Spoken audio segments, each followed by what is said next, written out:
ভালো আছো? আলহামদুলিল্লাহ ম্যাম, ভালো আছি। আপনি কেমন আছেন? হ্যাঁ, ভালো আছি। জি মিস, আপনি কেমন আছেন? আলহামদুলিল্লাহ ভালো আছি। কি অবস্থা তোমাদের?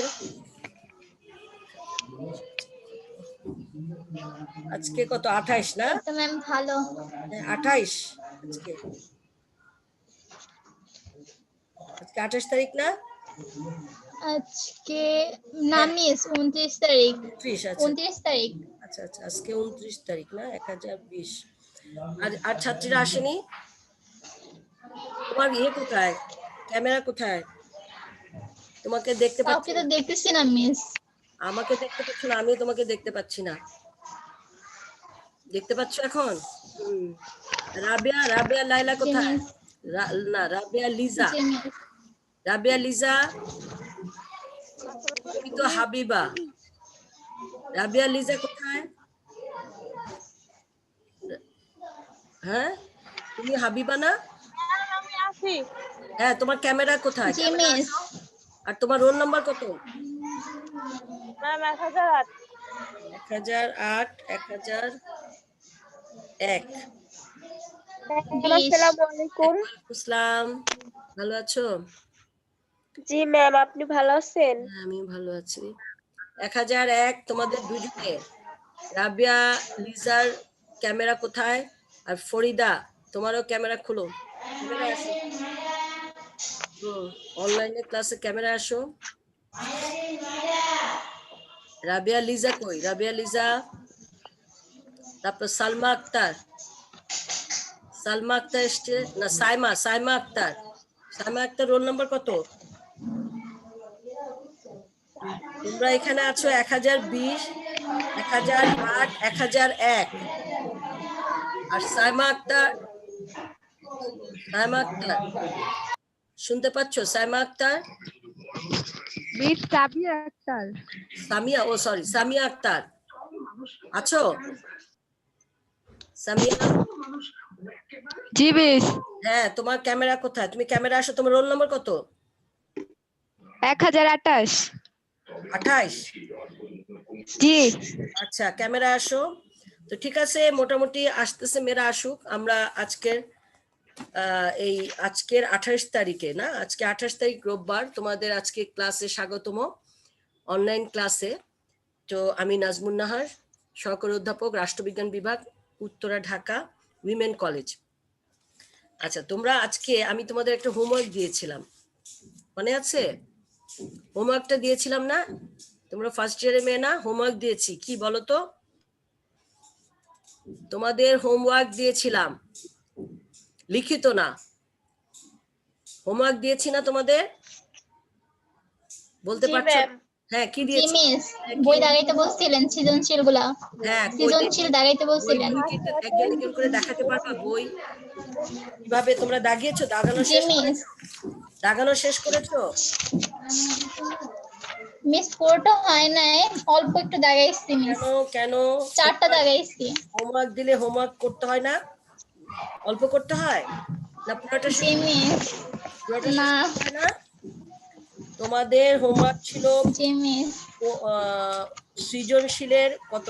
19টা সৃজনশীলের 4টা করে, যদিও 4টা করে অনেক রিপিট আছে, 19টা হয় না।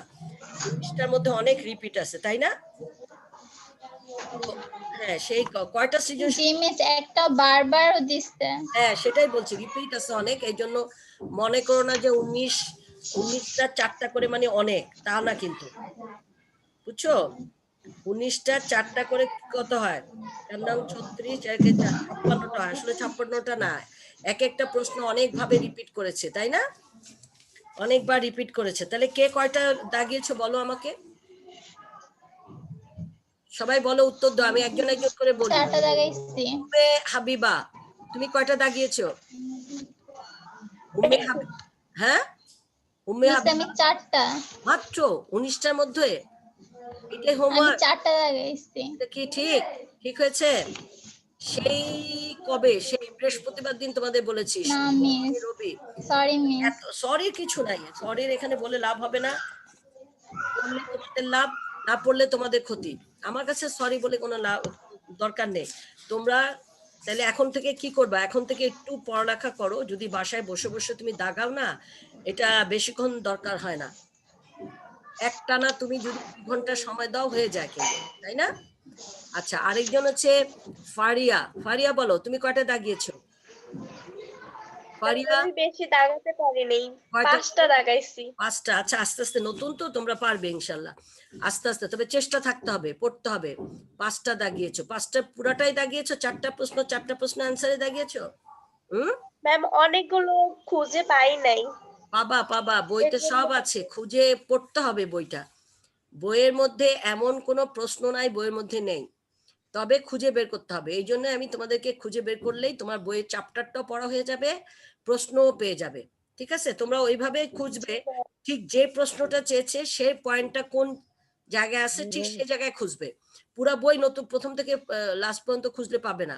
ঠিক যে পয়েন্ট চেয়েছে সেই পয়েন্টে চলে যাবে, সে পয়েন্টে সেই টপিকসে চলে যাবে। যে টপিকসের উপরে প্রশ্নগুলি চাওয়া হবে ঠিক সেই টপিকসে গিয়ে খুঁজবে, পুরা বই খুঁজলে হবে না আন্দাজে। সেই টপিকস থেকে বইগুলো খুঁজে, সরি, সেই টপিকস থেকে প্রশ্নগুলো খুঁজে উত্তর বের করবে। ঠিক আছে, আজকে তো প্রথম তোমাদের এটা করতে জি ম্যাম। আস্তে আস্তে হবে, তবে সময় দিতে হবে, পড়তে হবে, পড়ে বের করতে হবে টপিকস। আমরা তো ক্লাসেই ধরো এগুলি করাই দিতে পারতাম, ক্লাসে অনেকজন বসে একসাথে দাগাতে পারতো। এখন তো তোমাদের ক্লাসে যাওয়া হচ্ছে না, সমস্যা। তাহলে এভাবে তোমরা এমনি বুঝতে জি পেরেছো? ম্যাম, ক্লাসে হ্যাঁ হলে তো হ্যাঁ, অনেক এটা তো সুবিধা অবশ্যই, হতো। কিছু তো করার না, আমরা পরিস্থিতির শিকার, আমাদেরকে সেভাবেই, যখন যে সমস্যা সেভাবেই চলতে হবে। ঠিক আছে, তো শুনো, তাহলে তোমরা যখন 5টা দাগাইতে পারছো, তোমরা বাকিগুলো দাগাইতে পারবে। এমনি বুঝে গেছো তো কিভাবে দাগাইতে হয়? বুঝে গেছো না? জি ম্যাম, বুঝতে হ্যাঁ, পারছি। সিস্টেমটা তো হ্যাঁ। বুঝে গেছো। হ্যাঁ, তোমরা প্রশ্নতে দেখবা যে টপিকসটা কিসের উপরে, তখন সেই টপিকসের মধ্যে সব চ্যাপ্টার ওয়াইজ ওয়াইজ কিন্তু নাম লেখা থাকে, ঘটনা লেখা থাকে। ঠিক সেই ঘটনায় চলে যাবা, সেই ঘটনা থেকে নির্দিষ্ট প্রশ্নের নির্দিষ্ট অ্যান্সার বের করবে। ওকে, এভাবে করবে তোমরা। জি আচ্ছা, আর আরো দুইজনের ছবি বারবার চলে যাচ্ছে কেন? এভাবে করবে। আর এমসিকিউ মুখস্থ, এমসিকিউ পড়েছো তোমরা? এমসিকিউ এমসিকিউ পড়া হয়নি ম্যাম, এগুলো দাগাইতে অনেক না, টাইম লেগে এমসিকিউ দাগানোর গিয়েছিল। কিছু নাই, এমসি তো প্রশ্ন অ্যান্সার দেওয়া আছে। আসসালামু আলাইকুম ম্যাম। ওয়ালাইকুম আসসালাম। কত রোল নাম্বার? 1032। আচ্ছা, 1032। সবাই ক্যামেরায় থাকো, সবাই ক্যামেরায় থাকো। এখন হচ্ছে, তাহলে তোমরা এভাবে পড়তে হবে। তোমরা যদি বলো যে না আমি তো বাসায় গিয়ে তোমাকে পড়াতে পারি না, এখন তোমার গার্ডিয়ানের সাথে আমি কথা বলতে পারছি না, তোমাদের সাথে ক্লাস নিচ্ছি এখন। তারপরে তোমাদের কি গার্ডিয়ানকে ডাকলে তোমরা মানে বলতে পারবো কথা? তোমাদের তোমরা একটু পড়তে হবে, বাসায় বসতে হবে বই নিয়ে। কলেজ খোলা নাই ঠিক আছে, টিচার নাই ঠিক আছে, কিন্তু আমরা কিন্তু অনলাইনে রেগুলার ক্লাস নিচ্ছি, তাই না? নিচ্ছি না? রেগুলার জি ক্লাস নিচ্ছি। এখন আমরা যদি 3টা চ্যাপ্টার 5টা চ্যাপ্টার শেষ করে আমরা পরীক্ষা নিব, এই জন্যই তোমাদেরকে বলছি যে তোমরা লেকচার শোনার সাথে সাথে তোমরা বাসায় বসে তোমরা পড়া রেডি করো। ঠিক আছে, তোমরা, আমি তো লেকচার দিব, তোমরাও ক্লাসে আছো। তোমার পিছনে, কার পিছনে এটা? খাদিজা, খাদিজার পিছনে মা, মাকে একটু ডাকো। খাদিজার পিছনে মা। হ্যাঁ, ডেকেছো? আসসালামু আলাইকুম, শুনতে পাচ্ছেন? খাদিজার মা আছে? ম্যাম 1 মিনিট, হ্যাঁ ম্যাম 1 মিনিট। হ্যাঁ, তাহলে আমি গার্ডিয়ানদের বলি, কারণ তোমরা কি পড়ালেখা করছো নাকি ওনারা একটু দেখছে তোমাদেরকে পড়তে ম্যাম বসছো কিনা। হ্যাঁ, সবাইকে আমি 4-5 জন আসলো। সাইমা আক্তার, সাইমা আক্তার মিম, সাইমা আক্তার মিম। আসসালামু আলাইকুম ম্যাম। আসসালামু আলাইকুম, ভালো আছেন? জি জি, আপনি, আমরা তো আলহামদুলিল্লাহ। অনলাইনে ক্লাস নিচ্ছি, আপনারা নিশ্চয়ই জানেন, দেখেন। তো আমরা ক্লাস জি নিচ্ছি, কিন্তু মেয়েরা কি, আপনাদের মেয়েরা কি পড়তে বসে টেবিলে?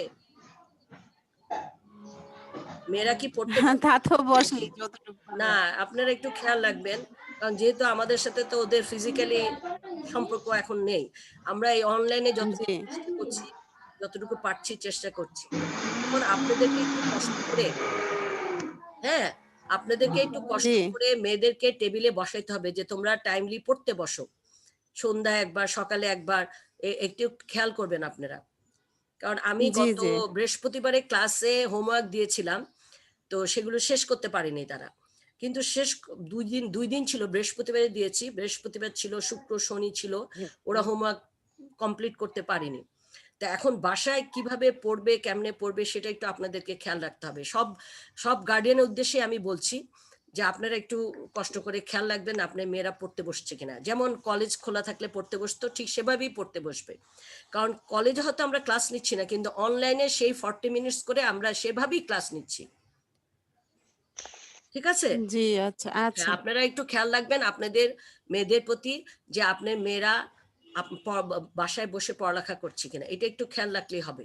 আমি বলবেন যে টিচার যা যা দিয়েছে তুমি সেটা করেছো কিনা, তারপর সন্ধ্যা হইলে পড়তে বসো, তাই না, সকাল হলে পড়তে বসো। এখন তারা কলেজে যাচ্ছে না, পুরোটা সময় বাসায়, একটু খেয়াল রাখবেন। জি থ্যাংক ইউ। জি জি আচ্ছা ঠিক আছে জি, ওকে এগুলো খেয়াল আসসালামু রাখলেই আলাইকুম হবে। হ্যাঁ, তাহলে তোমরা হচ্ছে এভাবে তোমরা অনলাইনে ক্লাস করছো। তো আমি যা যা বলে একটু শুনবে, তোমরা একটু শুনলে তোমরা ক্লাস মানে তোমরা লাভবান হবে। এখন যদি না শুনো তাহলে তো কোনো লাভবান হবে না। এত কষ্ট করে তুমি আসছো, আমরাও বসছি, ঠিক আছে? তাহলে তোমরা প্রথম চ্যাপ্টারের 19টা সৃজনশীল একটু দাগিয়ে রাখবে। তোমাদের আবার বৃহস্পতিবারে ক্লাস, ঠিক আছে? তাহলে আমি তোমাদের হোমওয়ার্ক দিচ্ছি প্রথম চ্যাপ্টার এবং দ্বিতীয় চ্যাপ্টারের প্রত্যেকটা সৃজনশীল দাগিয়ে রাখবে এবং সাথে সাথে এমসিকিউ মুখস্থ করবে। এমসিকিউ দেখো আছে তোমাদের এমসিকিউ কিন্তু নাম্বার 30 মার্কসের, 30 মার্কসের নাম্বার এমসিকিউতে তোমাদের অনেকগুলো এমসিকিউ আছে, তাই না?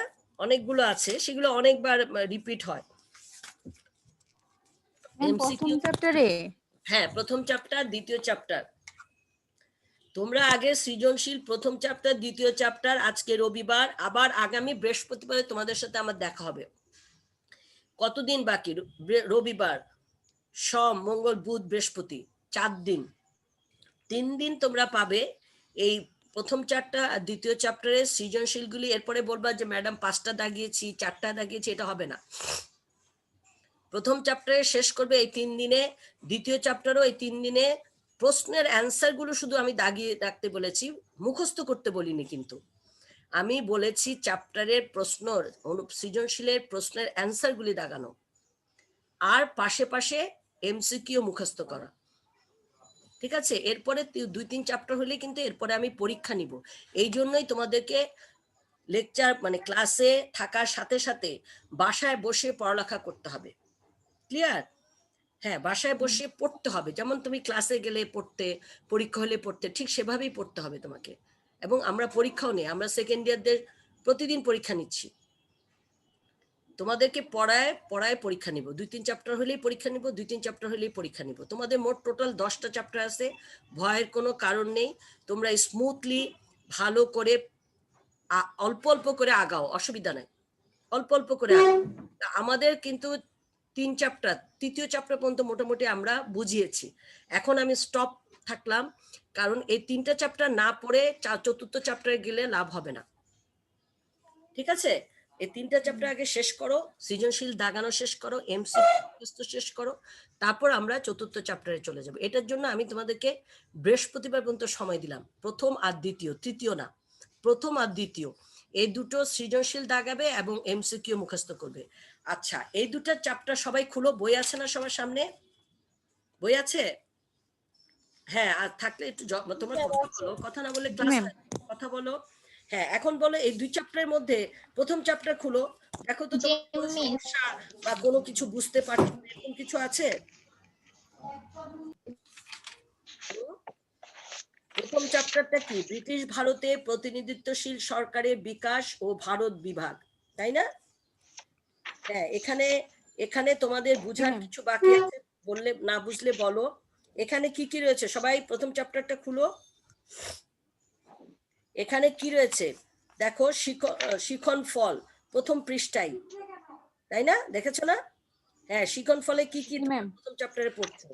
ভারতীয় উপমহাদেশে ব্রিটিশ উপনিবেশিক শাসনের পটভূমি বর্ণনা, 1 নম্বর। এটা আমি বুঝিয়েছি, দেখো তোমরা বুঝেছো কিনা। পড়তে হবে, না পড়লে তুমি বুঝবা কেমনে কোনটা বুঝছো কোনটা বুঝো নাই?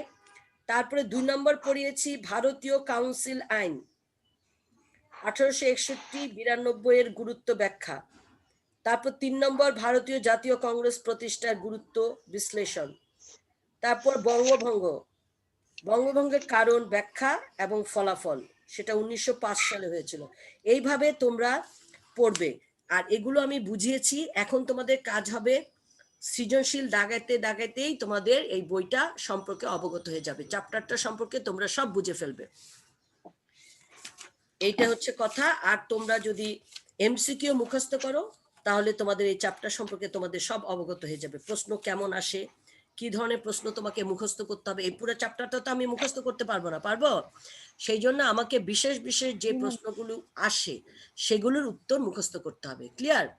এই আর প্রশ্নের অ্যান্সারগুলো বের করতে করতে আমার চ্যাপ্টার আমি পুরা পড়া হয়ে যাবে। এখন তোমরা কি বলো, কি করবে? তোমাদের কোনো সমস্যার কথা বলো।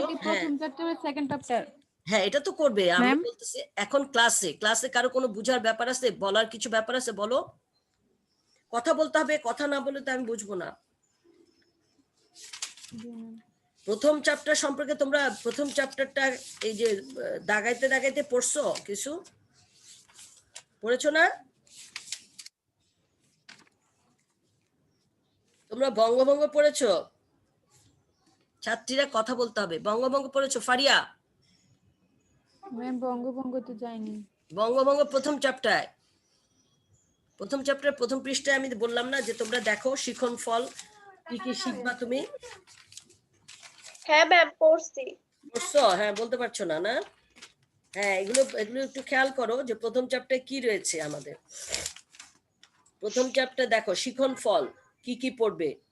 হ্যাঁ, বঙ্গভঙ্গ আছে, 1919 সালে বঙ্গভঙ্গের রদের কারণ রয়েছে, মুসলিম লীগ প্রতিষ্ঠা রয়েছে, তারপর মুসলিম লীগ প্রতিষ্ঠার গুরুত্ব রয়েছে, তারপর মরলে মিন্টো সংস্কার আইন রয়েছে 1909 সালে, 1919 সালে ভারত শাসন আইনের প্রেক্ষাপট রয়েছে, ভারত শাসন আইনের বৈশিষ্ট্য রয়েছে, তারপর 1935 সালে ভারত শাসন আইন রয়েছে, তারপরে 1935 সালে ভারত শাসন আইনের রাজনৈতিক গুরুত্ব, তারপরে স্বায়ত্তশাসনের কার্যকারিতা মূল্যায়ন, তারপর দ্বিজাতি তথ্য রয়েছে, লাহোর প্রস্তাব রয়েছে, লাহোর প্রস্তাবের গুরুত্ব বিশ্লেষণ করতে বলা হয়েছে, মন্ত্রী মিশন পরিকল্পনা বৈশিষ্ট্য। মারলে মিন্টো যে সংস্কৃতি 9 নাম্বার যে আইন, এটা একটু বলা যাবে? এটা হ্যাঁ অবশ্যই বলা যাবে, বলা যাবে না কেন? এটা আর হচ্ছে মার্লি মিন্টো হ্যাঁ, না বলার তো কোনো কিছু নাই। মরলে মিন্টো সংস্কার, এটা বের করো। কত পৃষ্ঠা দেখো, বের করো।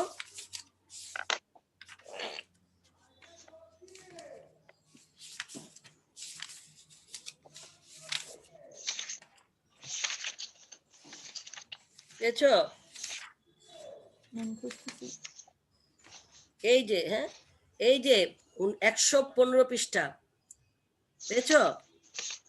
সরি 20 পৃষ্ঠা, 20 পৃষ্ঠা তোমাদের বইয়ের 20 পৃষ্ঠা পেয়েছো না?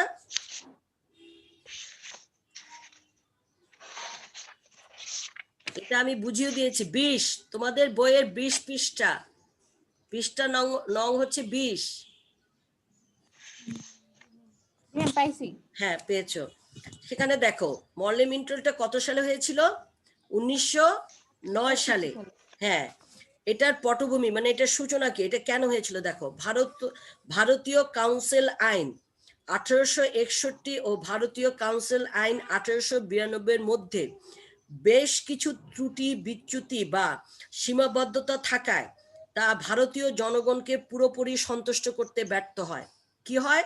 1861 সালে একটা আইন হয়, হ্যাঁ একটা আইন হয়, এবং 1892 সালেও একটা আইন হয়। সেই আইনের অনেক ত্রুটি বিচ্যুতি এবং সীমাবদ্ধতা থাকায় ভারতীয় জনগণকে পুরোপুরি সন্তুষ্ট করতে ব্যর্থ হয়।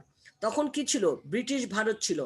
ব্রিটিশ ভারতের গভর্নর জেনারেল ও ভাইসরয় হিসেবে লর্ড কার্জনের শাসন আমলে তিনি এমন কিছু সিদ্ধান্ত গ্রহণ ও কার্যকর করেছিলেন যা বিতর্ক ও আলোড়নের সৃষ্টি করে। কাদের মধ্যে? ভারতীয়দের মধ্যে।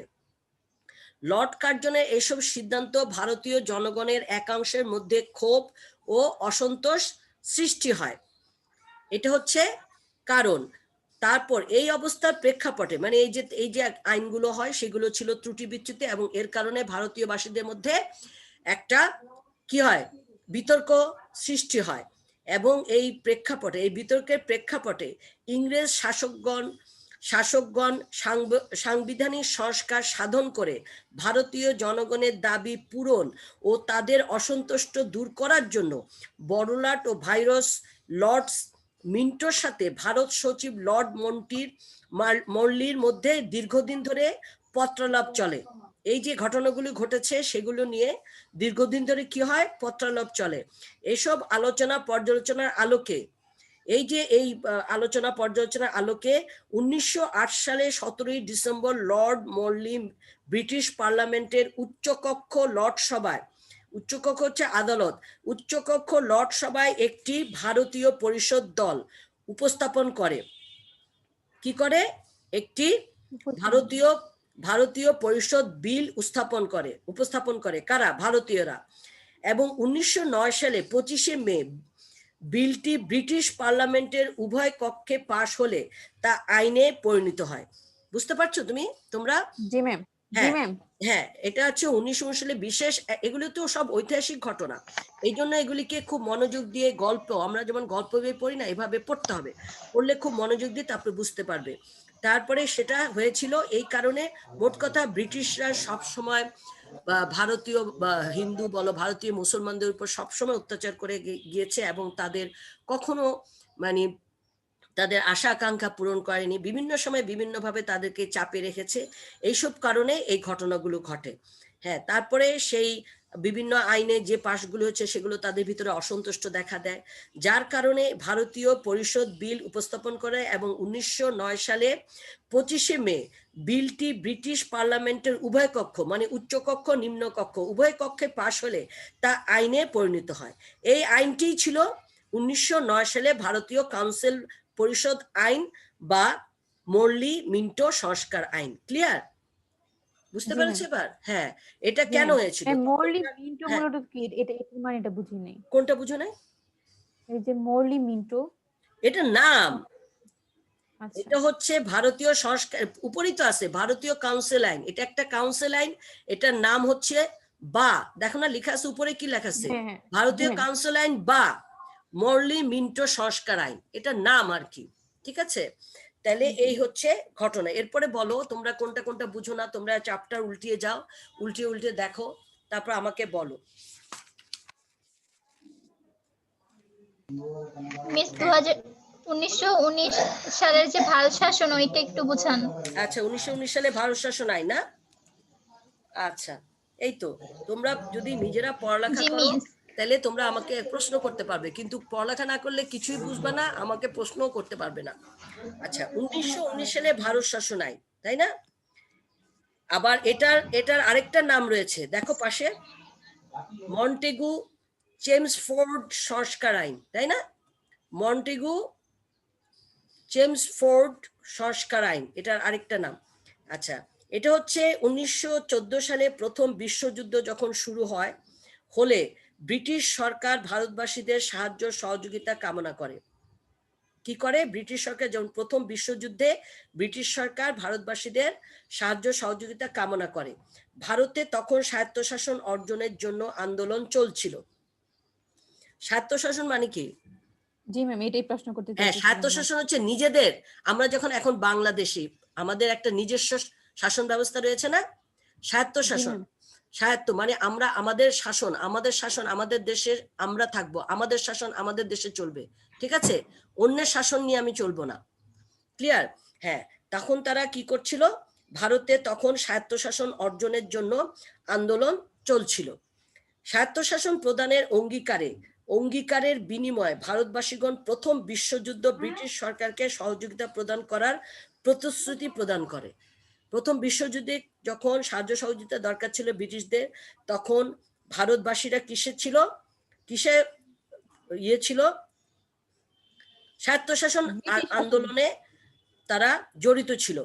কিন্তু স্বায়ত্তশাসন প্রদানের অঙ্গীকারের বিনিময়ে কারা অঙ্গীকার করেছিল? ব্রিটিশ সরকার, যে তোমরা যে আন্দোলন করছো স্বায়ত্তশাসনের জন্য সেটা ব্রিটিশ তোমাদেরকে দেওয়া হবে। তো এই স্বায়ত্তশাসনের প্রদানের অঙ্গীকারের বিনিময় মানে তুমি আমাকে বলেছো যে আমি এটা তোমাকে দিব, তুমি আমাকে এটা করে দাও, রাইট? বুঝতে পারছো? তাহলে ব্রিটিশ সরকার কি করেছিল? অঙ্গীকার করেছিল যে তোমাদেরকে স্বায়ত্তশাসন দেওয়া হবে। সেই অঙ্গীকারের ভিত্তিতেই হ্যাঁ ব্রিটিশ সরকারকে সহযোগিতা প্রদান করার প্রতিশ্রুতি প্রদান করে কারা? ভারতবাসীরা। বোঝা যাচ্ছে? বুঝতে পারছো? হ্যাঁ ভারতবাসীরা। হ্যাঁ এই প্রতিশ্রুতি, জিমিস। হ্যাঁ এই প্রতিশ্রুতি জিমি। তোমরা যদি খুব মনোযোগ দিয়ে, এটা তো বাংলা ভাষায় লেখা, ইংলিশেও না, যদি একটু মনোযোগ দিয়ে পড়ো তোমরা বুঝতে পারবে। এই প্রতিশ্রুতি মোতাবেক ভারত সচিব মন্টেগু ভারতবর্ষে আসেন। এই প্রতিশ্রুতিতে কি করেন? ভারত সচিব মন্টেগু ভারতবর্ষে আসেন এবং বড়লাট মিস্টার চেমসফোর্ডের সাথে ভবিষ্যৎ শাসনতান্ত্রিক রূপরেখা সম্পর্কে আলোচনা করেন। তাদের গৃহীত সিদ্ধান্তসমূহ ভারত শাসন আইন নামে বিল আকারে ব্রিটিশ পার্লামেন্টে পেশ করা হয়। এটাই হচ্ছে 1919 সালে তা পাশ করা, এবং এই আইনকেই 1919 সালে ভারত শাসন আইন বা মন্টেগু চেমসফোর্ড সংস্কার আইন বলা হয়। ক্লিয়ার? জি ম্যাম। তাহলে আমরা কি বুঝতে পেরেছি? যে বিশ্বযুদ্ধের পরে যখন ব্রিটিশদের ভারত মুসলমান হিন্দু মানে ভারতবাসীদের সাহায্য সহযোগিতার দরকার ছিল, তখন ভারতবাসীরা কি করতেছিল? তাদের স্বায়ত্তশাসন আন্দোলনে জড়িত ছিল। তখন ব্রিটিশ সরকার তাদের একটা মানে প্রতিশ্রুতি দিয়েছে কিসের জন্য? যে হ্যাঁ তোমাদের স্বায়ত্তশাসন ফিরিয়ে দেওয়া হবে, এবং সেই প্রতিশ্রুতিতে তারা ব্রিটিশ সরকারকে সাহায্য করেছিল। ঠিক আছে, সাহায্য করেছিল এবং বড়লাট মিস্টার চেমসফোর্ডের সাথে ভবিষ্যৎ শাসনতান্ত্রিক রূপরেখা সম্পর্কে একটা গোল টেবিল বসে আলোচনা করেছিল। তাদের গৃহীত সিদ্ধান্তসমূহ এই চেমসফোর্ডের গৃহীত সিদ্ধান্তসমূহ ভারত শাসন আইন নামে বিল আকারে ব্রিটিশ পার্লামেন্টে পেশ করা হয়। পার্লামেন্ট মানে কি? সংসদে, তাই না? পার্লামেন্টে বাংলা কি? সংসদ। সংসদে। হ্যাঁ, আমাদের সমস্ত কিছু বিল টিল সংসদে পেশ হয় না? সংসদ। হ্যাঁ, সংসদে পেশ হয় না? আমরা দেখি না সংসদ বসে, তো এটা তো দেখায়। হ্যাঁ, সেই পার্লামেন্টে পেশ করা হলে 1919 সালে তা পাশ হয়, এবং সেটা পাশও হয়। এই আইনকেই বলা হয় 1919 সালে ভারত শাসন আইন বা মন্টেগু চেমসফোর্ড সংস্কার আইন। ক্লিয়ার? এগুলো আসলে ঐতিহাসিক ঘটনা, এগুলোকে হ্যাঁ ঐতিহাসিক ঘটনা, এগুলো অনেকের নাম থাকবে, সন থাকবে। হ্যাঁ, যখন তুমিও জন্মগ্রহণ করো না, আমিও জন্মগ্রহণ করি, এগুলো হচ্ছে এক একটা ঐতিহাসিক ঘটনাগুলো। এই ঐতিহাসিক ঘটনাগুলোর ভিত্তিতেই এক একটা জিনিসের এক একটা নাম হয়েছে। যেমন 1919 সালে মন্টেগু বা ভারত শাসন আইন, তারপরে একটু আগে পড়লাম আমরা মরলি মিন্টো সংস্কার আইন। এগুলো হচ্ছে খুব খন্ড খন্ড রাজনৈতিক ঘটনা এবং রাজনৈতিক আন্দোলন। ঠিক আছে, এরপরে বলো আর কার কি সমস্যা? আর কোন প্রাদেশিক স্বায়ত্তশাসন মানে কি? প্রাদেশিক, এতক্ষণ কি বুঝাইলাম? এতক্ষণ কি বুঝাইছি আমি তোমাদের? স্বায়ত্তশাসন বুঝালাম না? জি ম্যাম, কিন্তু প্রদেশে হ্যাঁ মানে কি? হ্যাঁ, যে প্রদেশে এক একটা প্রদেশে তাদের নিজস্ব প্রাদেশিক স্বায়ত্ত মানে আমার নিজস্ব শাসন ব্যবস্থা। আচ্ছা, এরপরে বলো তোমরা দ্বৈত শাসন। জি ম্যাম, হ্যাঁ এটাই। এটা বুঝেছো? ম্যাম এটা একটু বুঝেছি। আচ্ছা, এটা বলো, এটা বলছে হচ্ছে দ্বৈত শাসন হচ্ছে কোন প্রশাসনের দুইটি কর্তৃপক্ষের উপস্থিতিকে বোঝায়। দ্বৈত মানে কি? দুটা না? দুইটা। হ্যাঁ, এই তো। জি ম্যাম। দ্বৈত শাসন মানে দুটো। তো দ্বৈত শাসন বলতে আমরা কোন প্রশাসনের, রাষ্ট্র বলো, কলেজ বলো, যে কোনো কিছু চালাইতে তো প্রশাসন ব্যবস্থা লাগে না? তাহলে সেখানে দ্বৈত শাসন বলতে কোন প্রশাসনের দুটি কর্তৃপক্ষের উপস্থিতিকে বোঝায়। একজন কর্তৃপক্ষই পুরাটাকে চালাবে না, দুইজন কর্তৃপক্ষকে বোঝায় দ্বৈত শাসন। ঠিক আছে? দ্বৈত শাসন বলতে কোনো প্রশাসনে দুটি কর্তৃপক্ষের উপস্থিতিকে বোঝায়। বুঝতে পেরেছো? জি ম্যাম 24 পৃষ্ঠায়, মেয়েরা পৃষ্ঠা উল্টাচ্ছ, 24 পেয়েছো? জি ম্যাম হ্যাঁ, তাহলে বুঝায় জি মিস। সাধারণত, হ্যাঁ সাধারণত এইরূপ ক্ষেত্রে প্রশাসনিক বিষয়সমূহকে দুই ভাগে বিভক্ত করা হয়। প্রশাসনিক যত কার্যকলাপ রয়েছে সেটাকে দুই ভাগে বিভক্ত করা হয় এবং এগুলো পরিচালনার জন্য দু ধরনের প্রশাসনিক কর্তৃপক্ষ সৃষ্টি করা হয়। এর চেয়ে সোজা কথা তো না বুঝার কিছু নাই, তাই না? এখানে আসলে তোমরা পড়ো না, তোমরা বইটা মনোযোগ দিয়ে পড়তে হবে। এগুলি ঐতিহাসিক ঘটনা, এগুলো খণ্ড খণ্ড ঘটনা, এগুলো বিভিন্ন সময় রাজনৈতিক ঘটনা, এগুলো সবগুলোই রাজনৈতিক ঘটনা।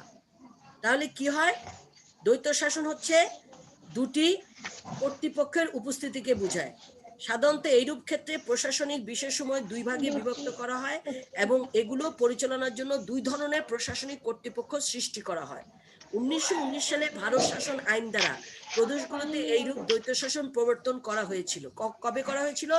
1919 সালে ভারত শাসন আইন দ্বারা প্রদেশগুলোতে এইরূপ দ্বৈত শাসন প্রবর্তন করা হয়েছিল। প্রাদেশিক সরকারের প্রশাসনিক বিষয়গুলোকে সংরক্ষিত ও হস্তান্তরিত এই দুই ভাগে বিভক্ত করা হয়েছিল।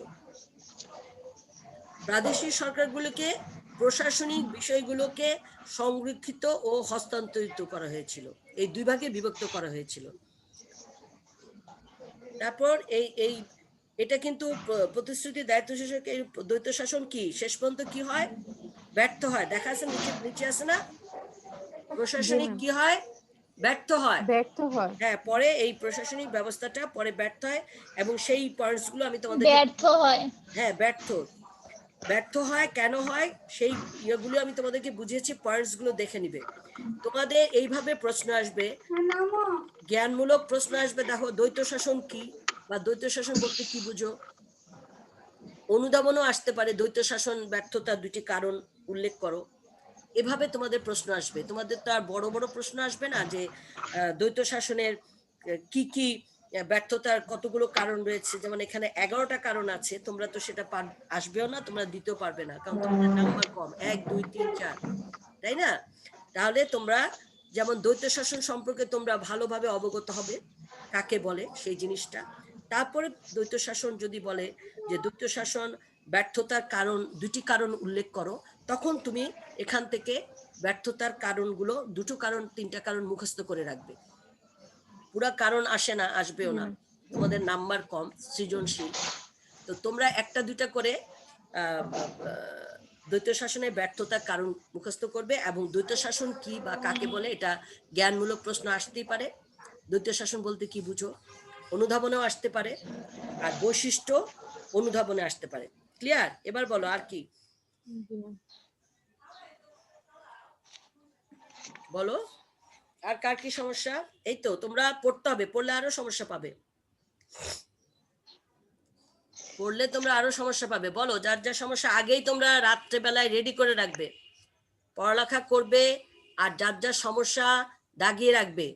ক্লাস শুরু হওয়ার সাথে সাথেই তোমরা তোমাদের সমস্যাগুলো বুঝে নিবে, তারপর বাকি ক্লাস হবে। জি ম্যাম হ্যাঁ, এই জন্য তোমাকে পড়তে হবে, সমস্যা বের করতে হলেও তোমাকে পড়তে হবে। শুধু মানে না বুঝে না বলে তুমি বলবা ম্যাডাম এটা বুঝাই দেন, ওইটা বুঝাই দেন, লাভ হবে না। তোমাকে বইটা পড়তে হবে, বারবার বলছি বইটা পড়তে হবে, এবং বইটা তুমি প্রশ্ন দাগাতে দাগাতেই পড়া হয়ে যাবে তোমার। হ্যাঁ বলো আর কে সমস্যা? খিলাফত আন্দোলন এটা বুঝেছ? মেয়েরা খিলাফত আন্দোলন বলো। এগুলি কিন্তু বাংলা ভাষায় দেওয়া আছে, ঐতিহাসিক ঘটনা। তোমরা যেমন গল্প বই পড়ো, গল্প বই পড়ে আরেকজনকে পুরা গল্প বলে দিতে পারো, ঠিক এইভাবে গল্পের মতো মনোযোগ দিয়ে পড়বে, দেখবে তোমরা প্রত্যেকটা ঘটনা বুঝতে পারবে, সুন্দর করে বুঝতে পারবে।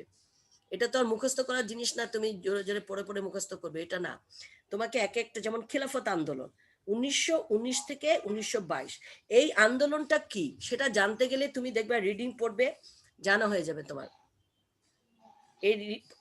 এইভাবে প্রত্যেকটা, যেমন অসহযোগ আন্দোলন, প্রত্যেকটা একটা খন্ড খন্ড ঐতিহাসিক ঘটনা রয়েছে এবং সবগুলোই রাজনৈতিক ঘটনা। অসহযোগ আন্দোলন, তারপর দেখো বেঙ্গল প্যাক্ট, সব ছোট ছোট ঐতিহাসিক ঘটনা। বেঙ্গল প্যাক্ট কি, 1923 সালে, এগুলি কি, কাকে বলে, এই জিনিসটা অন্তত তোমরা বুঝে মুখস্থ করে নিবে। তারপর সাইমন কমিশন কি, সাইমন কমিশন এটা পেয়েছো পৃষ্ঠা 26 পৃষ্ঠা। সাইমন জি, কমিশন কি দেখো 1927 থেকে 1930, সবগুলো ঘটনা, ঐতিহাসিক ঘটনা। তারপর দেখো নেহেরু রিপোর্ট, তাই না, পেয়েছো না 28 পৃষ্ঠায় নেহেরু রিপোর্ট, ছোট ছোট ঐতিহাসিক ঘটনা এগুলো সব। হ্যাঁ, এগুলো সব কি, কাকে বলে, এগুলো একটু ভালো মতো জেনে নিয়ে রাখবে। নেহেরু রিপোর্ট কি, প্রশ্নও পাবে। তারপর জিন্নাত 14 দফা কি এবং সেটা কত সালে হয়েছিল, কেন হয়েছিল। তারপর দেখো গোলটেবিল বৈঠক 1930 থেকে 32, এটা এত ইম্পর্টেন্ট না। তোমার নেহেরু রিপোর্ট ইম্পর্টেন্ট, জিন্নাত 14 দফা ইম্পর্টেন্ট। তারপরে 1900 দেখো তারপরে পৃষ্ঠায় 29, 1935 সালে ভারত শাসন আইন, এই আইনটা কি, কখন, কেন হয়েছিল এবং এই আইনের কতগুলো বৈশিষ্ট্য রয়েছে, বৈশিষ্ট্য 2-3টা মুখস্থ করবে। 1935 সালে ভারত শাসন আইন কি, কাকে বলে, এটা আসে এটা বলবে এবং বলবে যে 1935 সালে ভারত শাসনের 2টি বা 3টি বৈশিষ্ট্য লিখো। তখন তোমাকে সবগুলো দরকার নেই, 2-3টা মুখস্থ রাখবে।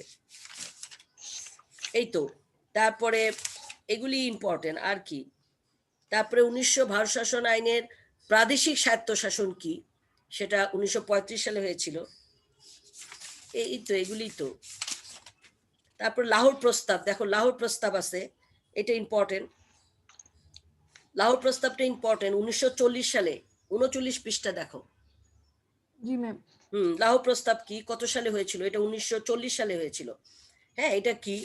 তারপরে লাহোর প্রস্তাবের বৈশিষ্ট্যগুলো কি কি কি ছিল এবং এই হ্যাঁ, এই তো লাহোর প্রস্তাব কি, লাহোর প্রস্তাবের বৈশিষ্ট্যগুলো 2-3টা বৈশিষ্ট্য মুখস্থ করবে।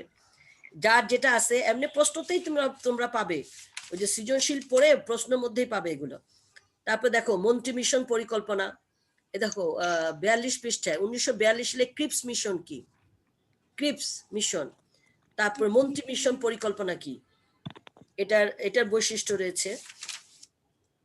তারপর 1946 সালে প্রাদেশিক আইনসভার নির্বাচন, এটা দরকার নেই। তারপরে দেখো 1947 সালে ভারত স্বাধীনতা আইন, এটা ইম্পর্টেন্ট, এটা পড়বে। এটার 47 সালে, হ্যাঁ এটার বৈশিষ্ট্য নাকি না, দাঁড়াও, হ্যাঁ এটার বৈশিষ্ট্য রয়েছে, এটা বৈশিষ্ট্য 2-1টা বৈশিষ্ট্য পড়বে। এই তো মানে প্রথম চ্যাপ্টার এখানেই তো সমাপ্তি, এখানেই প্রথম চ্যাপ্টার শেষ। তোমাদের আমি হোমওয়ার্ক দিয়েছি, এরপরে আমি যেন না শুনি 3 দিন সময় রয়েছে, যে আপা আমি করি না, অল্প অল্প একটু করেছি, হ্যাঁ অর্ধেক করেছি, একটু কষ্ট করো, কষ্ট করলে দেখবে দাগানো শেষ হয়ে গেলে তোমার মুখস্থ করতে বেশি সময় লাগবে না, দাগাতেই সময় লাগবে, কারণ এটা পড়ে পড়ে তোমাকে। আর তোমরা যে বলছো আপা পাচ্ছি না, এটা ভুল, প্রত্যেকটা অ্যান্সার বইতে দেওয়া আছে, একটু কষ্ট করে পড়ে বের করে দাগিয়ে রাখতে হবে, এবং বের করতে গেলে বইটা পড়া হয়ে যাবে তোমাকে, ঠিক আছে। চ্যাপ্টার ওয়াইজ তুমি যদি পড়ো তাহলে তোমাদের সমস্যা হবে না। তোমার যেমন প্রশ্ন এখানে সৃজনশীলের একটা প্রশ্ন দেখো, 1 নম্বরের প্রশ্নই দেখো সৃজনশীলের, এখানে বলা হয়েছে কত সালে কোথায় সর্বভারতীয় মুসলিম লীগের জন্ম হয়, এখানে রয়েছে, কিন্তু তুমি সেই মুসলিম লীগে চলে যাবা, ওখান থেকে তুমি বের করতে পারবা। তারপর দেখো বঙ্গভঙ্গ হলে পূর্ববঙ্গের মুসলমান জনগণ কেন উৎফুল্ল হয়ে ওঠে, এটাও দেখো, তুমি সাথে সাথে বঙ্গভঙ্গে চলে যাবে, এইভাবে অ্যান্সার গুলো বের করবে, পুরো বই ঘেটে পারবে না, তুমি ঠিক যেটা চাচ্ছে সেই জায়গায় চলে যাবে, সেই জায়গায় চলে গিয়ে তোমাকে খুঁজতে হবে অ্যান্সারটা। বঙ্গভঙ্গ রয়েছে, দেখো বঙ্গভঙ্গ আছে এখানে, আবার কত সালে সর্বভারতীয় মুসলিম লীগের জন্ম হয় সেটাও রয়েছে, প্রত্যেকটা অ্যান্সার বইতে রয়েছে, শুধু কষ্ট করে খুঁজে বের করে। দেখো তারপরে 2 নম্বর সৃজনশীলে রয়েছে বেঙ্গল প্যাক্ট কত সালে কার নেতৃত্বে সম্পাদিত হয়, একটু আগে কিন্তু আমরা পড়লাম বেঙ্গল প্যাক্ট। তারপর দেখো খ লাহোর প্রস্তাবের মূল কথা কি ছিল, লাহোর প্রস্তাবে চলে যাবে, পুরো বই খাটবে না, ঠিক যেটা চেয়েছে সেই জায়গায় তোমরা চলে যাবে, চলে গেলেই খুঁজলেই পাবে, ঠিক আছে। এইভাবে তোমরা অ্যান্সার গুলো সব দাগিয়ে রাখবে, হাইলাইট দিয়ে দাগালে কি হবে, তুমি যখন পরীক্ষা হবে তখন তুমি দ্রুত অ্যান্সার গুলো পাবে এবং মুখস্থ করে ফেলতে পারবে, ঠিক আছে। তাহলে তোমাদের সময় কতটুকু আছে, তোমাদের ম্যাম এক হ্যাঁ সময় সমাপ্ত, 1টা বেজে গেছে তোমাদের। হ্যাঁ 40 মিনিটের পরে তা থাকে না, চলে যাবে। তো আর সবাইকে ভালো থাকো, সুস্থ থাকো এবং সবাই একটু কষ্ট করে পড়ালেখা করো বাসায় বসে বসে। হ্যাঁ আবার নিজের দিকে খেয়াল রেখো, সুস্থ থাকো। তো সবাইকে আল্লাহ হাফেজ। আমার ক্লাস এখানে সমাপ্ত করছি। আসসালামু আলাইকুম ম্যাম। ওয়ালাইকুম আসসালাম। আসসালামু আলাইকুম। ওয়ালাইকুম আসসালাম। আসসালামু আলাইকুম। ওয়ালাইকুম আসসালাম।